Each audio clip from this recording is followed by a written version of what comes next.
Hi, si Pastor Gab nga pala ito. Dito rin po si Milan.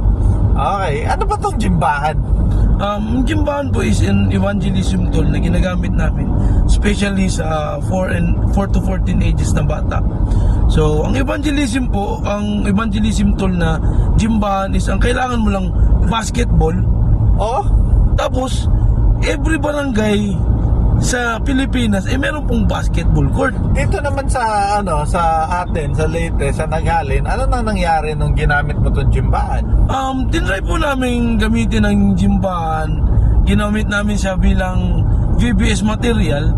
And ang ganda po nung naging impact niya kasi po, una po ang expected na attendees namin is 20 to 30 lang. Tapos? Pero nung narinig po nila na bola yung gagamitin namin pang VBS, umabot kami ng 60 na may kasama pang mga girls. Alright. Hindi lang po puro boys. So, last year yon nagpaliga ka na umabot ka ng 60 dahil doon sa BBS. Ano naman nangyari ngayon? Ngayon po, yung mga bata na umatay ng VBS last year, unti-unti na po silang bumabalik.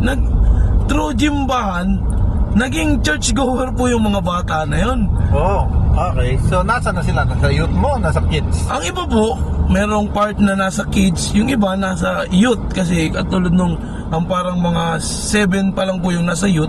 Kasi 4 to 14. Tapos, lahat ng kids, nasa, yung mga kids na below 10, nasa kids naman namin. Okay, tapos ginawa natin, pumunta tayo sa iba-ibang lugar ng Leyte. Leyte. At ngayon, umabot ito sa dalawang area sa north, malapit sa Tacloban. Yung una, nandun sa Tanawan, si Michael yung andun. Pangalawa naman, andun sa Dulag. Dulag. Ano nangyari dun sa Dulag?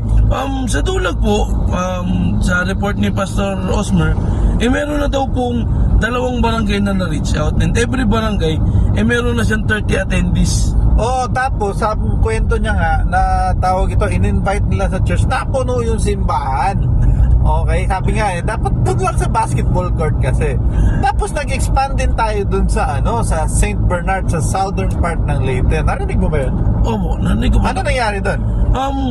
Last week lang din po sila nag-start, pero ang ganda rin po ng impact kasi first,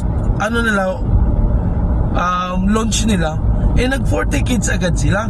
Wow, 40 kids. Tapos dahil doon, yung DSW din, lumapit din. Tapos sabi kung pwede tuloy yung program na yon. Tapos susuportahan nila yung Jimbahan movement doon sa St. Bernard. So yun po yung mga updates namin sa Leyte. Salamat po. Thank you po. Bye-bye.